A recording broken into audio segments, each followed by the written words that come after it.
السلام علیکم ناظرین، آپ دیکھ رہے ہیں پیغام اولیاء چینل۔ محترم ناظرین کرام، آج کی اس ویڈیو میں ہم آپ کے لیے لے کر آئے ہیں یہودیوں کی کہانی۔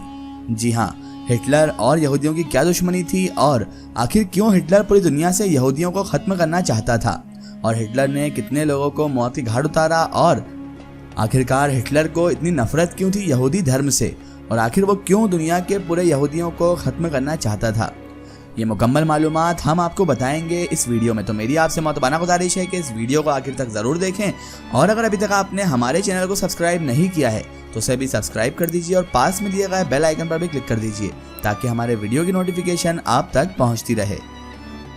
ناظرین کرام، جیسا کہ آپ اور ہم سب جانتے ہیں کہ اس وقت ہماری دنیا میں یہودی دھرم کے ماننے والے لوگوں کا صرف ایک ہی دیش ہے جس کا نام اسرائیل ہے، اور جس کو تمام دنیا اسرائیل کے نام سے ہی جانتی ہے۔ اور آج کے دور میں اس یہودیوں کے اکلوتے دیش یعنی کہ اسرائیل کو دنیا کے سب سے طاقتور دیشوں میں سے ایک دیش مانا جاتا ہے۔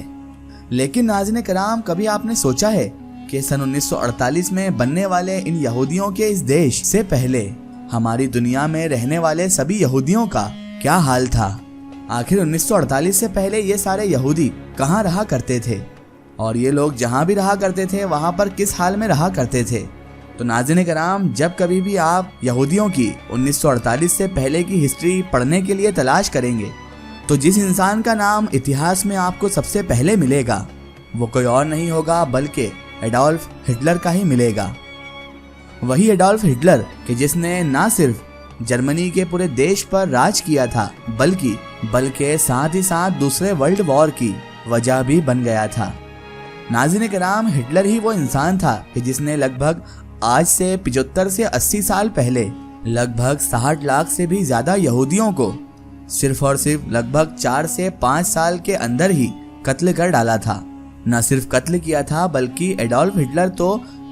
ہمیشہ کے لیے ہماری اس پوری دنیا سے یہودیوں کو مٹا دینا چاہتا تھا، ان کو ختم کر دینا چاہتا تھا۔ ناظرین کرام، ہٹلر کو یہودیوں سے کتنی زیادہ نفرت تھی، اس بات کا اندازہ آپ صرف اور صرف اس بات سے ہی لگا سکتے ہیں کہ ہٹلر کی زندگی کا سب سے بڑا مقصد ہی یہ تھا کہ کاش وہ کسی دن پوری دنیا سے ان یہودیوں کو ختم کر سکے،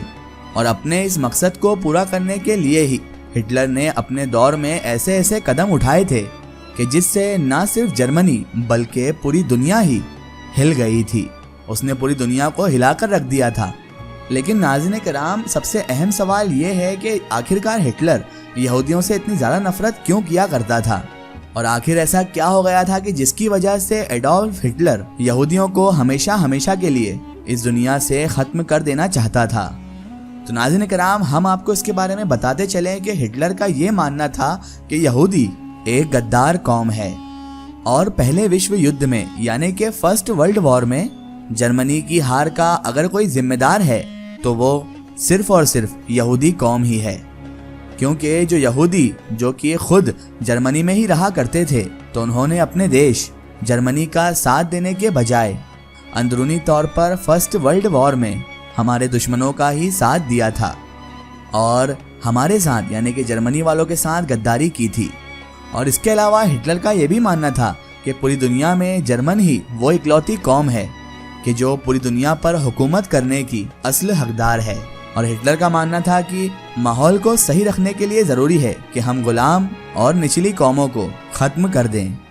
کیونکہ یہ انسان کی ترقی میں رکاوٹ بنتی ہیں۔ کیونکہ ناظرین کرام، اس دور میں یہودی بھی بہت زیادہ غریب ہوا کرتے تھے، جس کی وجہ سے ہٹلر اس پوری قوم کو بھی گھٹیا اور غلام قوم سمجھا کرتا تھا۔ اور ان تمام چیزوں کے ساتھ ساتھ ہٹلر کی نفرت کی وجہ ایک یہ بھی تھی کہ ہٹلر دھرم سے عیسائی بھی تھا، اور ایک عیسائی ہونے کے ناطے وہ یہودیوں سے نفرت کرتا تھا۔ اور ناظرین کرام، وہ اس لیے کہ آپ لوگوں کو ہم بتاتے چلیں کہ عیسائی دھرم میں ایک لمبے وقت تک یہ بات بھی بڑی مشہور رہی تھی کہ حضرت عیسیٰ علیہ السلام کہ جن کو عیسائیوں کے مطابق سولی پر چڑھا دیا گیا تھا، تو ان کو سولی پر چڑھائے جانے کے پیچھے بھی یہودی علماؤں کا اور یہودی قوم کا ہی ہاتھ تھا، یعنی کہ یہودی دھرم گروؤں نے ہی حضرت عیسیٰ علیہ السلام کو پھانسی پر چڑھوایا تھا۔ لیکن ناظرین کرام، یہ عیسائیوں کا عقیدہ ہے، مسلمانوں کا تو الحمدللہ یہی عقیدہ ہے کہ اللہ کے نبی حضرت عیسیٰ علیہ السلام کو اس حادثے سے پہلے ہی اللہ تعالیٰ نے عرش اعظم پر اٹھا لیا تھا۔ اور جو کل قیامت کے پہلے واپس سے اس دنیا میں ظہور لیں گے۔ بہرحال یہی وجہ ہے کہ ناظرین کرام آج کے دور میں بھلے ہی یہودی اور عیسائی قوم کے لوگوں کے بیچ سب کچھ نارمل ہو چکا ہے، لیکن کسی دور میں یہ دونوں آپس میں سب سے بڑے دشمن ہوا کرتے تھے، اور ان تمام باتوں کی وجہ سے ہی ہٹلر یہودیوں سے نفرت کیا کرتا تھا۔ اور اس نفرت کی بنا پر ہی جیسے ہی ہٹلر نے جرمنی کی حکومت کو سنبھالا تھا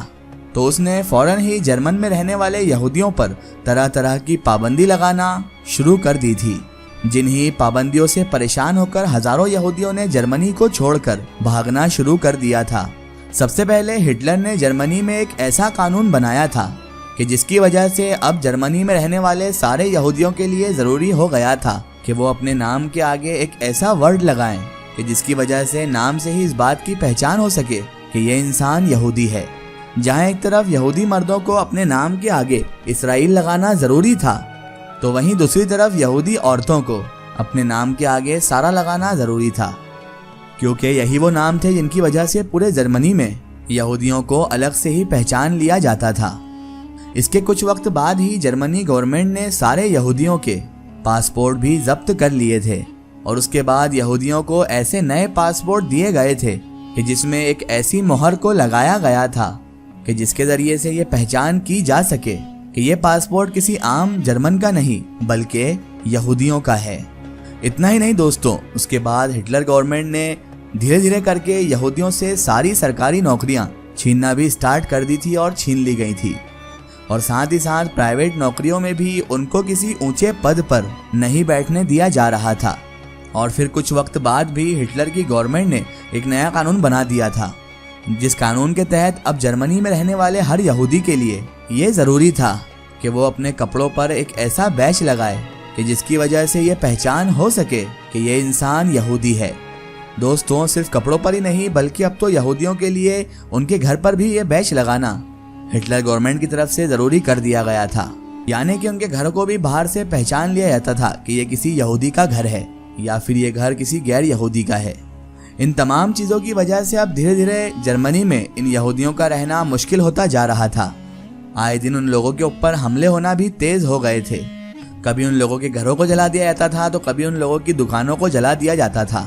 جس کی وجہ سے کبھی کبھی بہت سارے یہودیوں کو اپنی جانیں تک گنوانا پڑتی تھی۔ لیکن ناظرین کرام، خوف اور ڈر کا اصل کھیل تو 1939 یعنی کہ 1939 سے شروع ہوا کہ جب ہٹلر کی فوج نے سارے یہودیوں کو چن چن کر کیمپوں میں بھرنا شروع کر دیا تھا۔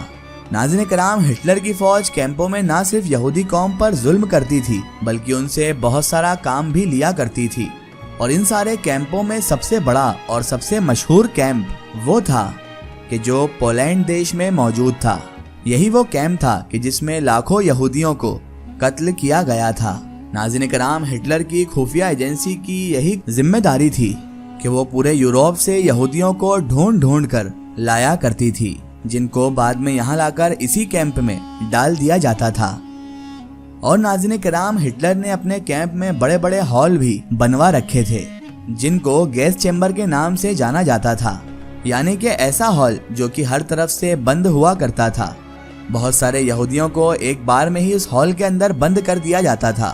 اور پھر اس کے بعد اس بند ہال میں یعنی کہ اس گیس چیمبر میں زہریلی گیس کو چھوڑ دیا جاتا تھا، جس کی وجہ سے اندر بند انسانوں کا دم گھٹ جایا کرتا تھا، اور ایک ہی بار میں ہزاروں یہودیوں کی موت ہو جایا کرتی تھی۔ اور اس طریقے سے ہٹلر نے صرف اور صرف 4 سے 5 سال کے اندر ہی لگ بھگ 60 لاکھ سے بھی زیادہ یہودیوں کو قتل کر دیا تھا، اور اس میں سے بہت سارے یہودی کیمپ کے اندر بھوک اور ٹھنڈ کی وجہ سے بھی مارے گئے تھے۔ حالانکہ ناظرین کرام، سیکنڈ ورلڈ وار یعنی کہ دوسرے وشو یدھ میں ہٹلر کو ہار کا سامنا ہی کرنا پڑا تھا، جس کی وجہ سے ہٹلر نے خودکشی ہی کر لی تھی، اور پھر ہٹلر کی موت کے بعد پوری دنیا کے یہودیوں میں جان آئی تھی۔ ناظرین کرام، انہی سارے ظلم و ستم کے بدلے میں ملی ہوئی ہمدردی کا ہی نتیجہ تھا کہ 1948 میں دنیا کے بہت سارے دیشوں نے پوری دنیا کے یہودیوں کو سپورٹ کرتے ہوئے انہیں اسرائیل نام کا ایک نیا دیش سونپ دیا تھا، جسے آج بھی ہم لوگ بخوبی دیکھ سکتے ہیں۔ لیکن اس کے بعد اس اسرائیل دیش نے ہی لوگوں کا کیا حال کیا، یہ بھی آپ لوگوں کے سامنے ہی ہے۔ بہرحال آج کی ویڈیو میں صرف اتنا ہی۔